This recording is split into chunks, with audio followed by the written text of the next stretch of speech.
We'll guide you through how to set up Namecheap domain hosting. If you find this helpful, consider subscribing and liking the video. First, go to the Namecheap website and log into your account. Once you're logged in, navigate to the dashboard by clicking on your username at the top right corner. From there, you should see a list of your domains. Click on the domain name you want to set up hosting for.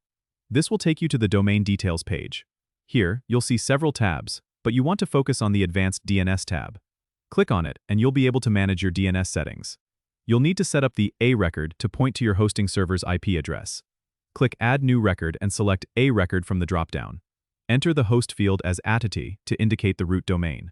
Then, enter the IP address provided by your hosting provider in the value field. Now, hit the green checkmark to save your changes. Next, you might want to set up the CNAME record for the www subdomain. Again, click Add New Record, choose CNAME record, enter www in the host field, and your domain name in the value field. Save this record too. Your DNS changes might take some time to propagate, so be patient. Depending on your hosting provider, you may also need to update the name servers. You can do this by returning to the Domain Details page and selecting the Name Servers tab. Choose Custom DNS and enter the name servers provided by your host. Confirm these changes, and you're all set. This process connects your Namecheap domain with your hosting provider, allowing your website to go live. Don't forget to subscribe and comment if this helped you out.